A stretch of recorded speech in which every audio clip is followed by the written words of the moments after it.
Este fanfic y animes mencionados no me pertenecen. Derechos del fanfic a Camilo Navas. Link del fanfiction del creador en la descripción. Capítulo 39. Después de que los berserkers de Ares fueron derrotados, se estaba haciendo un recuento de daños.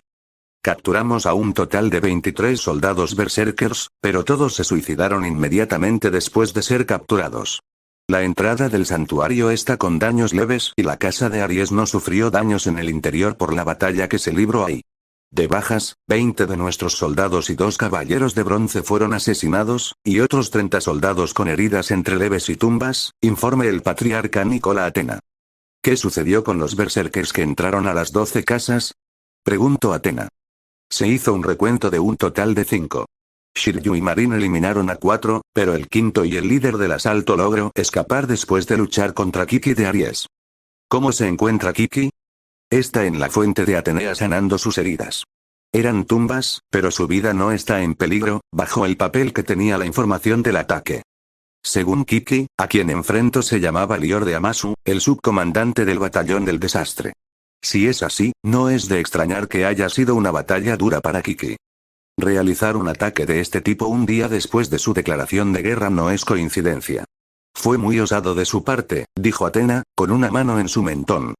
¿Habrá sido para probar nuestra fuerza? Tal vez, Nicole.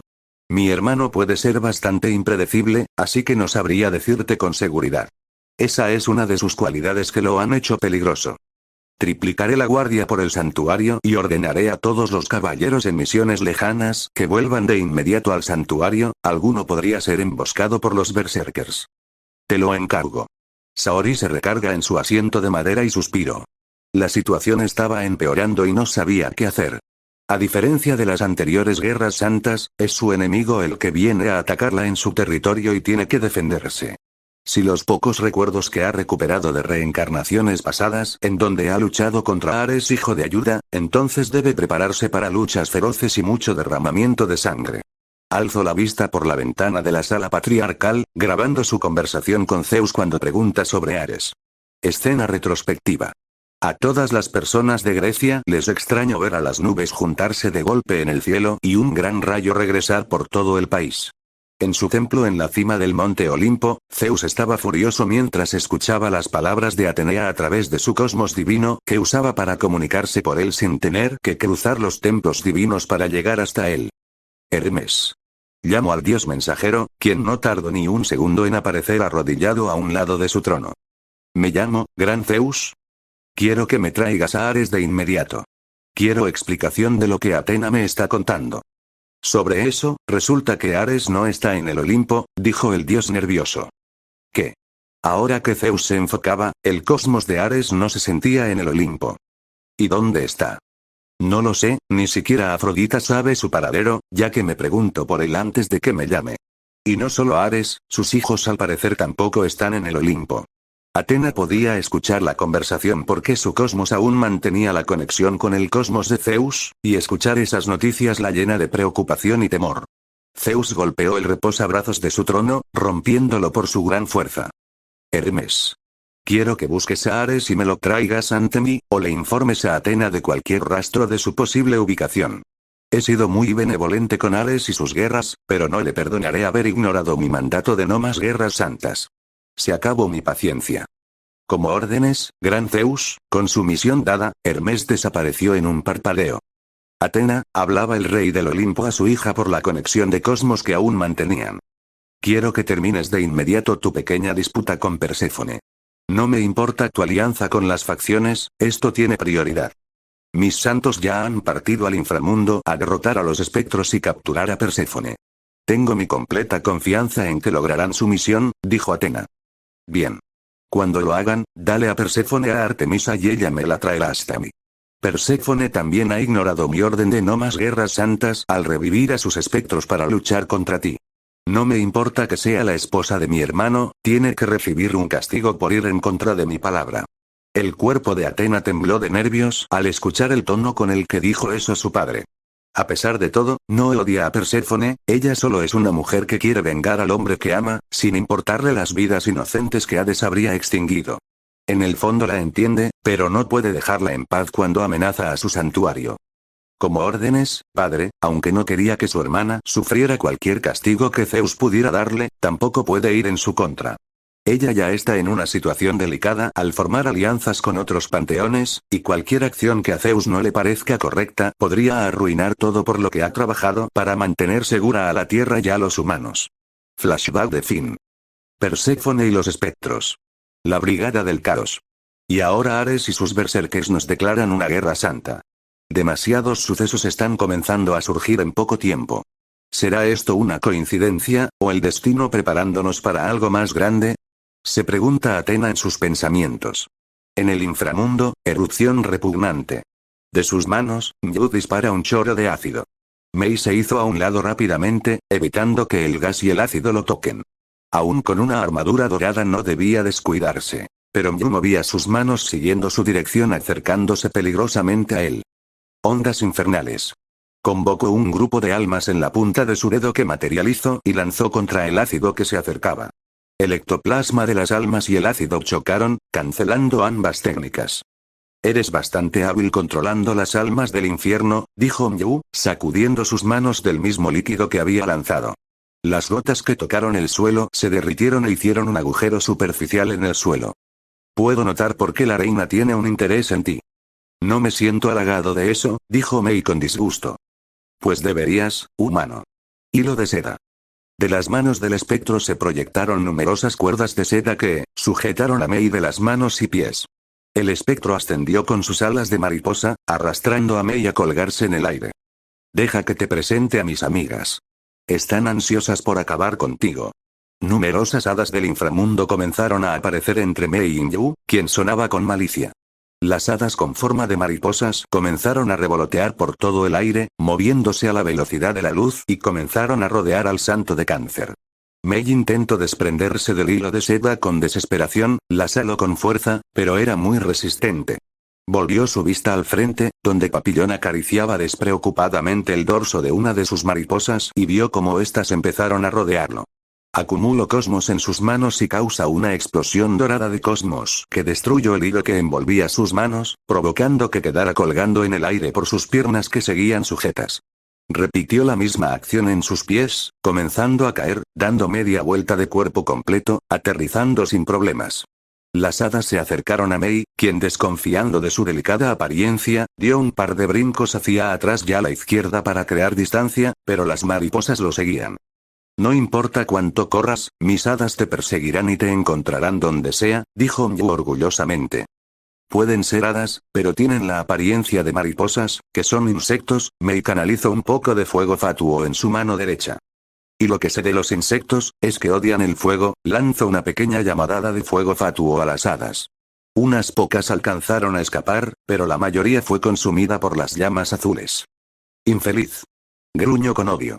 Yu le gustaría paralizar al santo dorado con su telequinesis, pero estaba usando de todas sus habilidades psíquicas para mantener inmóvil al otro santo para que no se uniera a su compañero.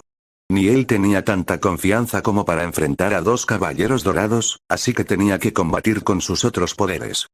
Ahora verás lo temible de las hadas del inframundo. Más hadas del inframundo surgieron alrededor de Yu.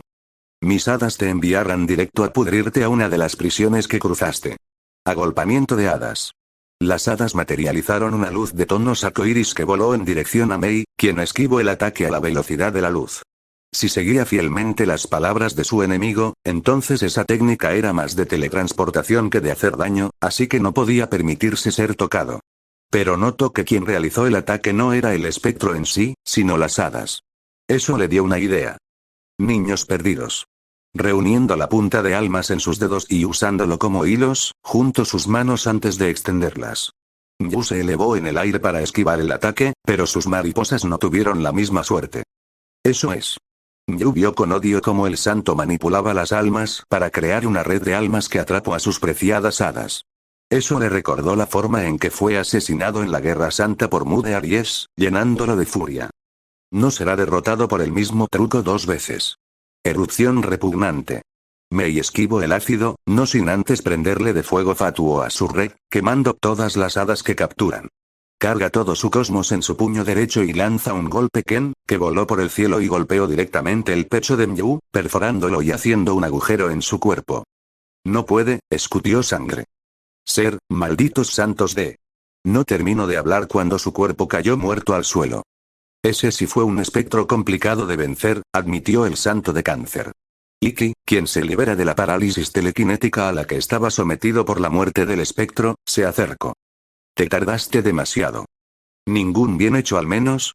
Comentó con una sonrisa, sabiendo que su medio hermano no le diría eso. Tienes que ser más relajado, Iki, así no conseguirás novia. Como si me importa, Leo comenzó a caminar para salir de la sexta prisión. Eso dice ahora, pero ya te quiero ver cuando una mujer te quiera. Hermano. La conversación de ambos fue interrumpida por el grito de Shun, que venía brincando con Yoga hasta llegar a donde estaban. Finalmente los alcanzamos. Yoga vio de reojo el cadáver de Myu. Ya estamos cada vez más cerca de terminar esto. ¿Cuántos espectros quedan, Shun? El peliverde levantó el rosario de las 108 cuentas. Sin contar a Triptolemos, quedan 4 espectros solamente, entre ellos Wyvern. Nos estarán esperando en las últimas 2 prisiones que quedan, analizó Yoga. No perdamos más tiempo. Vamos. ¿Sí? Gritaron los otros dorados, comenzando una carrera hacia Hyudeka. Descendiendo por la cascada de sangre, llegaron a la séptima prisión del inframundo, que era un gran lugar rocoso donde habían 10 fosas ubicadas por todo el terreno. En las fosas era donde se castigaban a quienes cometieron el pecado de fraude y, dependiendo del tipo de fraude que hayan hecho, serán castigados en uno de los fosos. Lo que preocupa al grupo de 4 fue no encontrarse a ningún espectro protegiendo la prisión. ¿Perséfone se guardará los espectros restantes para protegerla? Sonaba lo más probable. Corrieron por 10 minutos por la prisión hasta que el suelo rocoso fue reemplazado por uno de hielo. Estaban entrando a la octava y última prisión del inframundo. Coquitos, el infierno de hielo. El lugar donde todos aquellos que se han rebelado contra los dioses terminan. Pasaron los cuerpos que estaban bajo el hielo, con la excepción de las cabezas que estaban solo cráneos a este punto. Podían ver la unión entre el techo del inframundo y la tierra, pero no el fin de aquel umbral de invierno. Se preguntaron cuántos caballeros de Atena están en este lugar y sufrieron injustamente solo por pelear por la tierra y por su diosa en contra de los dioses malvados y egoístas. Da un poco de temor saber que este será su destino final, pero si es para proteger a los humanos, lo aceptarán con gusto. Más adelante vio un gran templo de color blanco con toques violáceos que abarcaba todo el camino, lo que los obligaba a cruzar. En la punta del templo había una estatua de un Wyvern verde, haciendo que reconozcan quién es el que los estarán esperando. Si no me equivoco, esta prisión se divide por 4 esferas, ¿no? Dijo Mei. Sí. 3 de ellas pertenecen a los jueces del inframundo, y la cuarta es el templo de Hades, donde seguramente estará la reina del inframundo, respondió Yoga. Llegaron al templo de la primera esfera, Caína. Cuando abrió la puerta y se adentraron un poco, el guardián del lugar los recibió. Soy el guardián de este templo, la estrella celeste de la furia y uno de los 3 jueces del inframundo. Radamantis de Wyvern, se presentó orgulloso el último de los 3 jueces. Yo me encargo de este. No pierdan el tiempo y sigan adelante. Iki se puso entre el grupo y el juez a modo de reto. Nadie discutió la decisión y siguió su camino. Radamantis no hizo el intento de detenerlos, más concentrado en la persona delante suyo. Si no mal recuerdo, nos dijiste a Minos, a Yakos y a mí que escogiéramos turnos para morir. La imagen de un Wyvern negro se manifestó detrás de suyo. Lo recuerdo bien, y ya ha llegado tu turno de morir. La imagen de un león rodeado de llamas se manifestó a sus espaldas. Por un lado, el espectro más fiel a Hades y Pandora, Radamantis de Wyvern. Y por el otro lado, uno de los 5 santos de la esperanza que han obrado milagros para derrotar a dioses, Iki de Leo.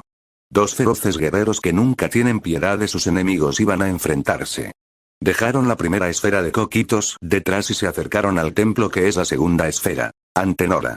Era un templo blanco igual que el anterior, pero con techos redondos y con la estatua de una Garuda en la punta, indicando que ese lugar era donde reposaba el espectro de Garuda. Al entrar al lugar, vieron al espectro que reemplaza al de Garuda protegiendo el lugar. Ya me estaba cansando de esperar. Triptolemos estaba de pie a la mitad del templo con los brazos cruzados.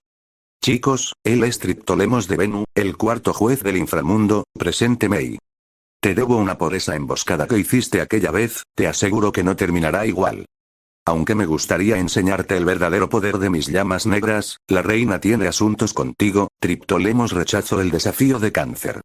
Mi señora me ordenó dejar pasar a Cáncer y Virgo, pero tú, enfoco su vista en Yoga. No pasarás de aquí. Eso confundió a los tres dorados. Entendían por qué Mei, ya que la diosa tiene algún uso para él, pero no entendieron por qué deja pasar tan fácil a Shun, considerando que él era el huésped de Hades. O por eso mismo, es que lo dejan pasar. Ustedes sigan adelante, pero sean cuidadosos, advirtió Yoga. Esto apesta a trampa. No bajen la guardia. Sí, dijo Shun. Mei estaba disconforme. Por su expresión, era claro que quería ser él quien enfrente a Triptolemos, pero la misión era prioridad. Apretó sus puños para aguantar el deseo de golpear a Semidios. Más te vale patearle el culo. Ya váyanse, sonriente el rubio. Los dos dorados pasaron de lado a Triptolemos, quien tampoco hizo el intento de detenerlos. Cuando sus pasos comenzaron a escucharse lejanos, Venu descruzó sus brazos. Tu amigo ya me presentó, pero por la cortesía lo haré yo mismo. Soy la estrella celeste de la justicia y el cuarto juez del inframundo. Triptolemos de Venu. Las llamas negras se sobrepusieron encima de su cuerpo. Yo soy el guardián del templo de Acuario. Soy Yoga de Acuario. El fuego negro del inframundo iba a chocar con el frío del cero absoluto en una colisión de cosmos de grandes alturas. Siendo los únicos dorados restantes en seguir adelante, se apresuraron a llegar a la tercera esfera de Coquitos, Ptolomea. El diseño del templo era muy parecido al templo de la primera prisión, pero era más de un pulcro blanco como las dos esferas anteriores y tenía dos estatuas de grifos en la entrada. El juez de grifo debe ser el guardián del lugar en situaciones correctas. Entraron al templo. Aparentemente estaba vacío, lo que les facilitaría el acceso y salida hacia Giudecca. Cuando ya estaban cerca de la salida, una voz detuvo su avance. La verdad de la vida y la muerte es algo que pocas personas alcanzan a averiguar. La inmortalidad solo puede obtenerse cuando todos los seres se unifican en uno solo. Ambos se giraron estrepitosamente para ver cómo unos brazos de metal se estiraban y empujaban a Mei afuera del templo y las puertas se cerraron de golpe. Oye, Gritó Mei afuera del templo, golpeando las puertas. Déjame entrar, maldito. ¿Quién eres? Shun observa a un espectro que nunca antes había visto, sentado en posición de loto. Era un hombre adulto, piel negra, calvo, aunque no se podía notar por el casco que traía puesto, y una sapuris más oscura que la del resto de espectros y que lo protegía completamente. Los brazos que empujaron a Mei estaban en su espalda. Lamento por la rudeza, Cáncer, pero me ordenaron enfrentar al caballero de Virgo, así que no me interesas. Mierda. Ese es el plan, ¿no? Divide y vencerás, exclamó Mei. Estaré bien, Mei, dijo Shun, colocando una mano en la puerta. Espéranos en Giudecca. No hagas nada imprudente hasta que lleguemos, por favor. Mei estaba en conflicto. Quería entrar y ayudar a Shun, pero estaba tan cerca del templo de Hades que era una gran oportunidad y no parecía que el espectro lo dejara entrometerse en su lucha. Demuéstrale tu fuerza y alcánzame pronto, Shun. Te quiero tomar una foto sentado en el trono de Hades. Shun se rió por la broma de su medio hermano. Escuchó sus pasos alejarse. Cuando se aseguró de que estaba lejos, se giró hacia su oponente. ¿Terminaste de despedirte? Preguntó a Tabaka. ¿Quién eres? Puedo sentir que tu cosmos es el de un espectro, pero también, ¿es diferente?, preguntó Shun con sospecha. Tienes buenos instintos. Tienes razón, soy un espectro, pero de una clase diferente al resto. Soy Atabaka, la estrella terrestre del líder. En el inframundo soy el espectro más cercano a Dios. Shun abrió los ojos sorprendido al escuchar que en el inframundo existe alguien igual a los santos de Virgo, que son considerados los humanos más cercanos a Dios. ¿Cómo es posible que no te hayas visto antes en la Guerra Santa? Hace siglos, traicioné a Hades en un intento de usurpar su puesto como gobernante del inframundo, pero fracasé y fui sellado en una prisión especial entre la séptima y octava prisión. Fue Perséfone quien me liberó y me encargo de derrotarte, pero sin matarte, explicó a Tabaka. No sé qué planea ella contigo, y ni me importa, pero no desperdiciaré la oportunidad de luchar contra la constelación de Virgo. Shun, la persona que por Hades fue considerada el ser humano más puro del mundo y el actual caballero de Virgo, se enfrentará al espectro que el mismo Hades selló y que es considerado el más cercano a Dios en el inframundo griego. Los ojos de Mei vislumbraron la estatua de ángel en la parte superior de Giudecca. Detuvo sus pasos al contemplar de lleno la cuarta esfera de Coquitos y que era el templo personal de Hades, donde se dirigía a sus fuerzas en el inframundo. Contemplo las grandes y numerosas columnas que sostenían su fachada, las grandes ventanas que corrían en sus pasillos laterales y la enorme puerta de caoba en su frente a la que se llegaba al atravesar numerosas escaleras. A pesar de haber tenido una actitud sarcástica y relajada desde que llegó al inframundo, Mei sintió su corazón latir con fuerza. Sin saber cómo, sentí que al entrar, finalmente descubriría la razón por la que Perséfone está tan interesado en él. Subió las escaleras que los separaban de la puerta de Giudecca, y las abrieron de un puñetazo. El salón se vio iluminado por la luz de afuera y vio más escaleras que se encontraban flanqueadas por esculturas de 2 dragones, y arriba de las escaleras estaba el trono de Hades, y detrás del trono estaba una cortina roja que cubría el camino posterior. Así que ese es el asiento del Rey de las Tinieblas. Me lo imaginé más grande, se dijo a sí mismo, comenzando a subir las escaleras. Observa de reojo el lugar. Una parte de él esperaba verlo destruido, pero era obvio que la diosa iba a reparar todo el daño que recibió el templo por la Guerra Santa. Pasó al lado del trono de Hades e hizo a un lado las cortinas, avanzando por un pasillo oscuro. Encendió un fuego fatuo en la palma de su mano como antorcha y avanzó con precaución, ya que parecía la situación idónea para una emboscada, y aún había 3 espectros vivos aparte de Wyvern. Apagó el fuego cuando vio una luz al final del pasillo, y al llegar al lugar, se quedó boquiabierto con lo que encontró. El muro de los lamentos. Había un gran muro con los rostros de Thanatos e Himnos, uno al lado del otro sin un oído, que era sustituido por una ala bajo a ellos, que estaba eclipsada por el disco solar. Pero lo que llamó su atención fue el enorme agujero que había en el gran muro. Un agujero que fue creado por el cosmos y el sacrificio de los 12 caballeros dorados anteriores a ellos, entre los que se encontraba su maestro, y que permitía una vía libre a la superdimensión y a los campos elíseos, que en la actualidad son terreno de Zeus. ¿Por qué Perséfone no ha reparado el agujero? Se pregunta, más sin embargo satisfactoriamente al encontrar la respuesta. Es porque no puede. La proeza que mi maestro y el resto de caballeros dorados hicieron aquí fue lo suficientemente grande como para perdurar por mucho tiempo. Estoy seguro que incluso será una ventaja para las generaciones futuras. Y es por ello que necesitamos una ventaja sobre Atena. Por ello te necesitamos a ti, la fría voz de Perséfone susurró a su espalda. En la mansión Gremori, Penemue estaba cruzada de brazos, viendo con algo de interés cómo Seilla le daba instrucciones y movimientos de golpe a Koneko y Rías.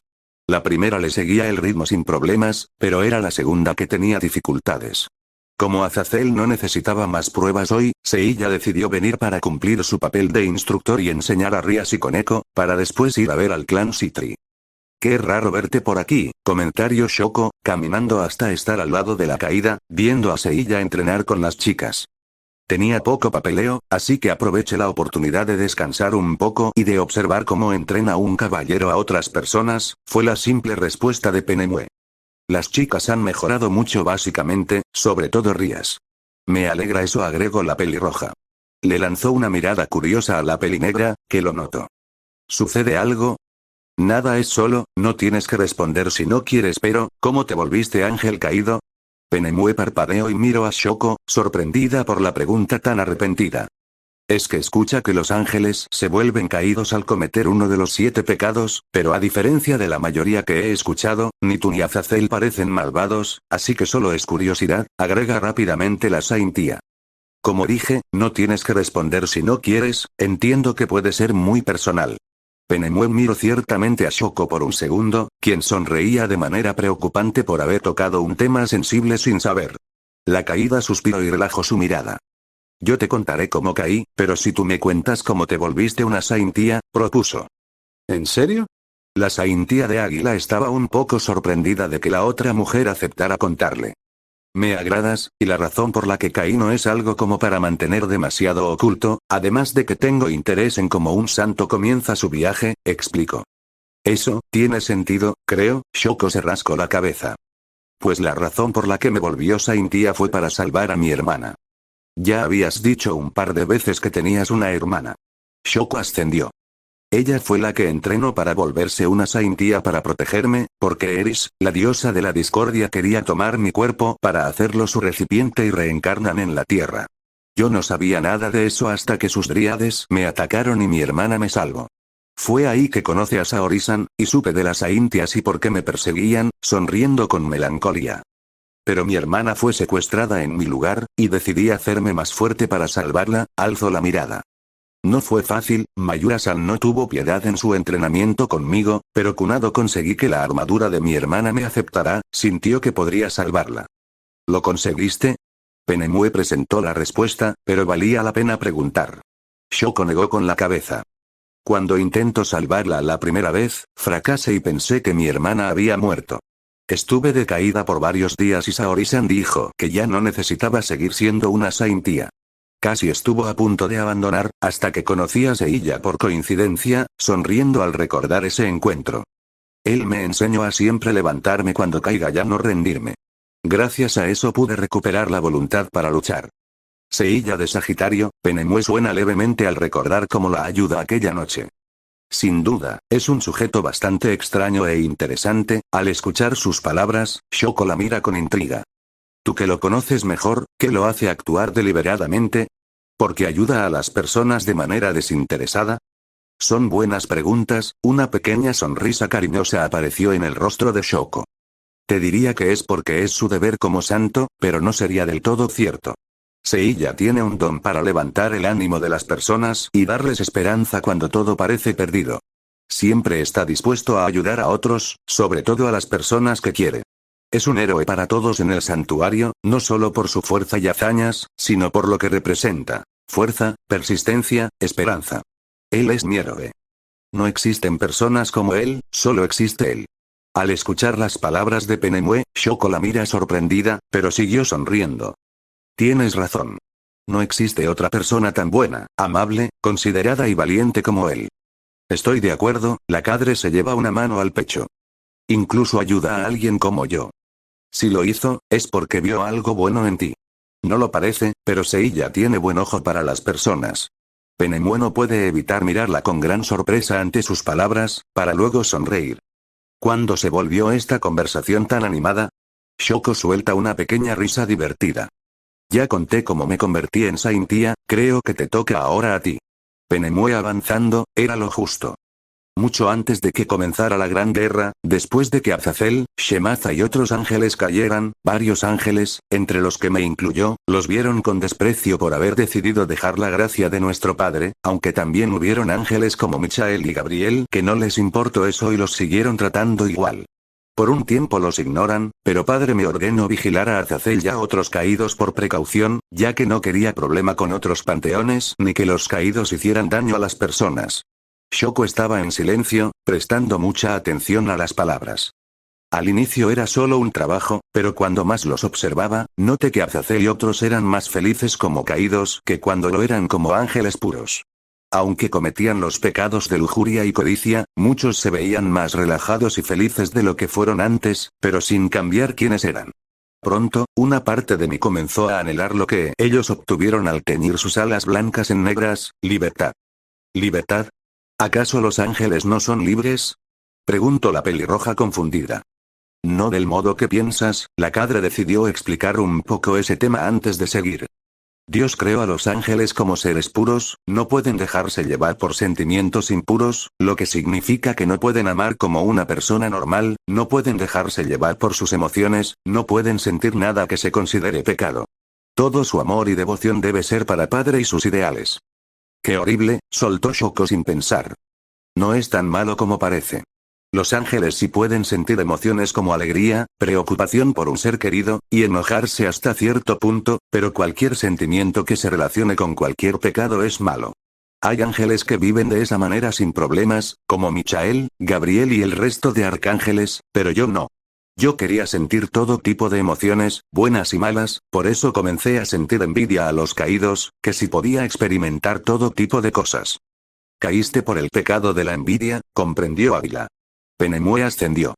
Azazel no tuvo problemas en aceptarme, y varios de mis hermanos entendieron mis motivos por caer. Todos excepto uno. Su mirada se volvió nostálgica un segundo, antes de recomponerse. Y a pesar de todo lo que vino después y los problemas que me da Azazel con su flojera, no me arrepiento, aunque... Desplegó sus alas y las observa. A veces extraño mis alas blancas. No tengo problema con las negras. El negro se volvió mi color favorito, pero a veces las extrañas. Entiendo el sentimiento. Shoko también extraña de vez en cuando usar la armadura de Eculeus, ya que fue la armadura de su hermana y la que usó para enfrentar a Eris. Se siente honrada de que Marin le haya heredado su armadura de plata, pero a veces siente esa añoranza. Gracias por contarme la historia, Penemue-san. Fue divertido charlar contigo. Penemue guardó sus alas. Penemue a secas. Y también me divertí charlar contigo, Shoko. Ambas se miraron fijamente por unos segundos, para después entregarse una pequeña sonrisas. Quizás, ambas encontraron una nueva amiga en la otra. Con Iki, a Iki le hacía un poco de gracia al ver a su enemigo, no porque le divirtiera o algo así, sino por algo más. En la Guerra Santa, derrotó a Ayakos de Garuda, y en el pasado, con algo de ayuda de Deathtroll, derrotó a Vermeer de Grifo. Ahora se enfrentaría a Wyvern, el último juez del inframundo que le quedaba por vencer para completar su lista de jueces vencidos. Al final sí cumplirá su cometido de derrotarlos a todos. Derrote a 3 caballeros dorados al mismo tiempo en la Guerra Santa, entre los que estaba tu predecesor. Pueden ser los guerreros más fuertes del ejército de Atena. Pero para un juez del inframundo, no son nada, se jactó Radamantis. Es patético que te vanaglorias de una victoria que conseguiste ante oponentes que no podían usar todo su poder por la barrera de Hades, respondió Iki. Y te recuerdo que Canon estuvo a punto de derrotarte en más de una ocasión, y aún así pudo vencerte sin armadura. Tus victorias han sido falsas. Los ojos mieles de Wyvern vieron con furia al actual Leo, estudiándolo. Las partes de la armadura de Leo que portaba eran mucho más filosos que la que dio con el otro dorado, este traía su casco que también era filoso y cubría su ojo izquierdo. La armadura también era más brillante y clara que la otra, pero eso no importaba. Ya veremos. Por unos segundos, sus ojos emitieron un destello rojizo y lanzaron una explosión violácea de su cosmos al japonés, que la bloqueó con un destello dorado de su cosmos. ¿Eso era un ataque? Porque fue patético. Solo fue un pequeño saludo. Te mostraré la verdadera fuerza de un juez del inframundo. Radamantis explotó su cosmos violáceo, el cual comenzaba a despedazar todo lo que estaba a su alrededor. Se impulsó con sus piernas y se lanza al ataque, dejando tras de sí una nube de polvo que se dispersa por todo el ambiente. Estiró su brazo con la intención de golpear a Iki en el rostro. Apenas se colocó a escasos centímetros de la cara de Leo, este levantó su mano y detuvo su puño con fuerza, causando un impacto de la onda de choque entre sus puños, el aura de ambos se combinó.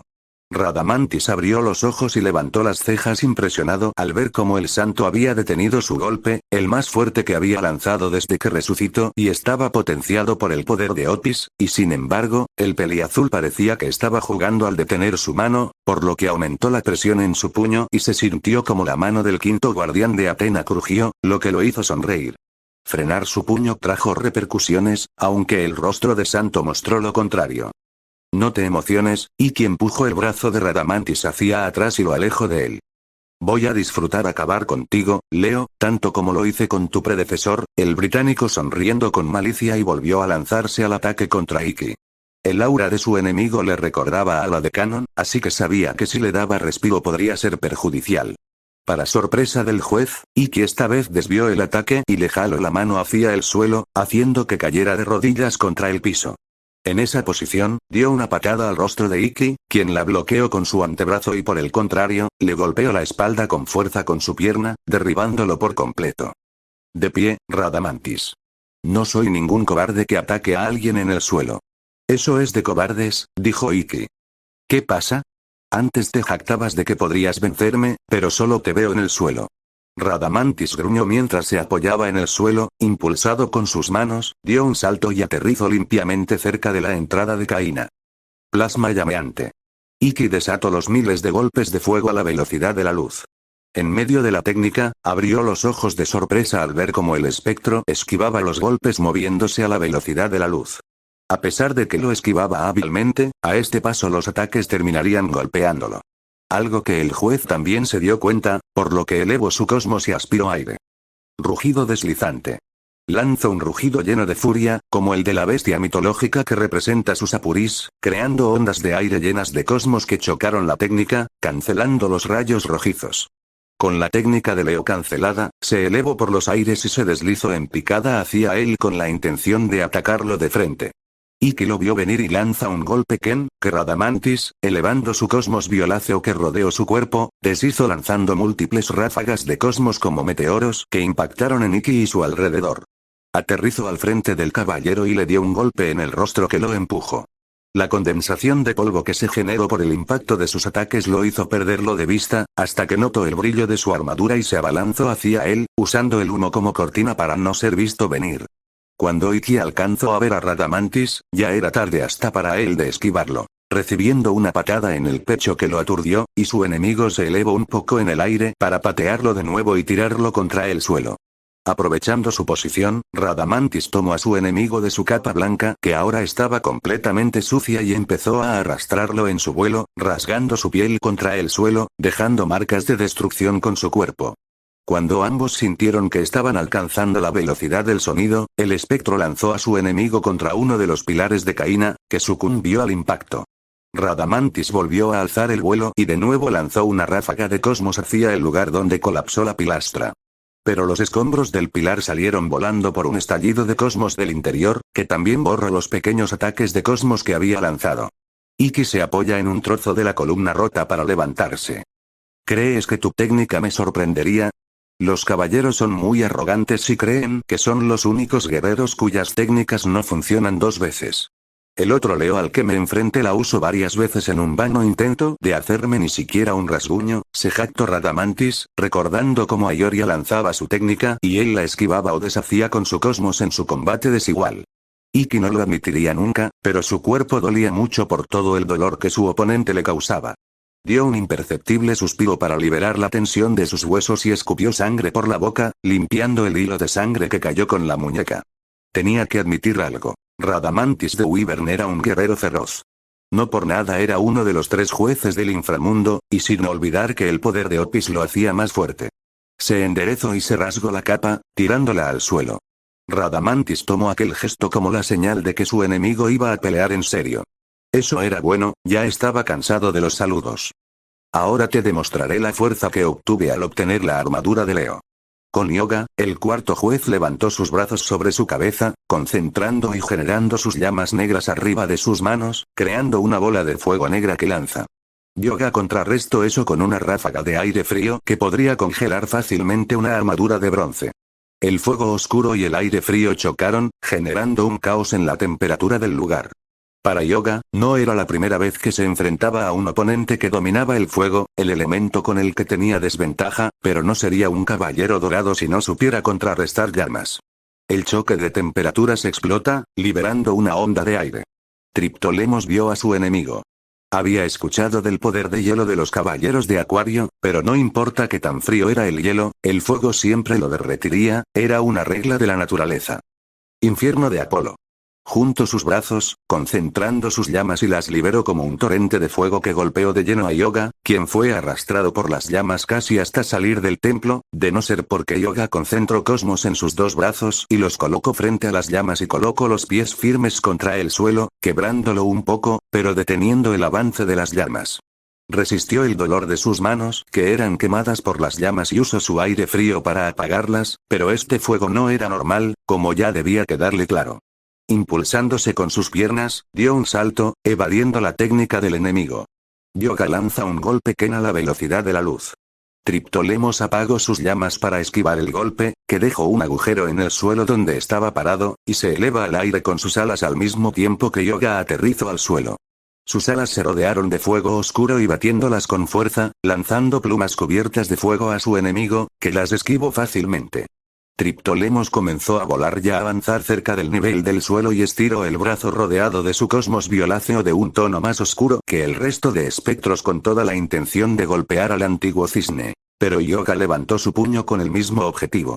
Los 2 golpes chocaron, generando una colisión de cosmos que liberó una onda que fracturó los pilares cercanos y el aura cósmica de ambos se combinó.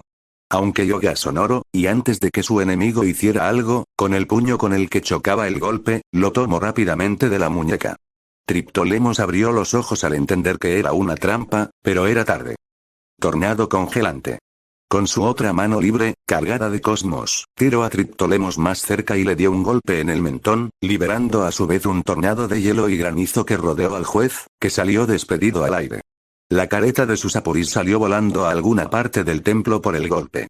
Triptolemos gruñó secamente por el golpe y el daño que el granizo le ocasionaba en su piel, antes de que se desvaneciera y cayera de cara al suelo. Ignorando el dolor en su mentón y en cuerpo, apoyó una mano contra el suelo y se levantó. En su mirada destellaba odio a su enemigo. En el fondo, Yoga estaba impresionado. Su técnica fue suficiente para matar a un debilitado Minos, pero Triptolemos la sufrió con menos daño de lo esperado. Tiene que recordarse que su enemigo no es cualquier. Es un semidios, por lo que está en una liga diferente a la mayoría de enemigos que ha derrotado. Te he subestimado, caballero, vociferó despacio Triptolemos. Quería reservar mis fuerzas para enfrentarme después a tus amigos, si es que logran sobrevivir, pero si quiero cumplir mi misión, tengo que pelear con toda la intensidad de mi cosmos. No subestimes a los caballeros de Atenea. Vencimos al ejército de Hades una vez, y volveremos a hacerlo de nuevo, declara Yoga. Veo que Atena confía mucho en ustedes, y ustedes confían mucho en sus camaradas. Veremos cuánta de esa confianza permanece cuando el caballero de Cáncer los traicione. Mei nunca haría eso. ¿Estás seguro? Los caballeros de Cáncer están más conectados a los muertos que a los vivos. Tú mismo has debido de ser testigo de la crueldad que tienen los de ese signo. Puede ser así, pero Mei es diferente. Él es un auténtico caballero de Atenea. Un hermano de armas y de sangre. Le dejaría mi vida en sus manos. Entonces tu vida terminará aquí. Yo me aseguraré de eso. El cosmos de Triptolemos se elevó de golpe, generando fuego negro de su cuerpo que se expandieron por todo el templo.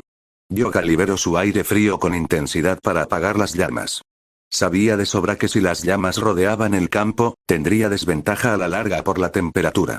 Aunque su aire frío era intenso, las llamas no dejaban de generarse, haciendo que el apagarlas fuera imposible, así que tendría que derrotar rápido al creador del fuego. Polvo de diamantes. Lanzó su técnica básica con todo el poder y aire frío que la técnica podría ser lanzada, dejando un rastro de hielo que apagaba las llamas a su paso. Fénix oscuro.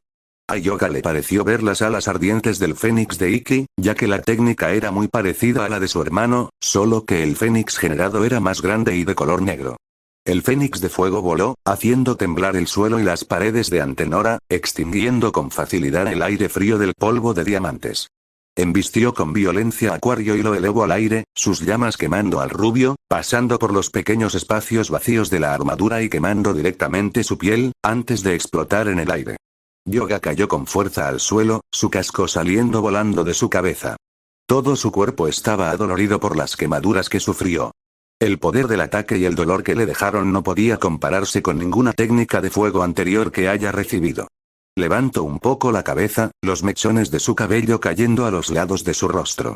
Su oponente lo veía con un brillo de diversión cruel y una sonrisa en sus labios. Eso es todo, caballero,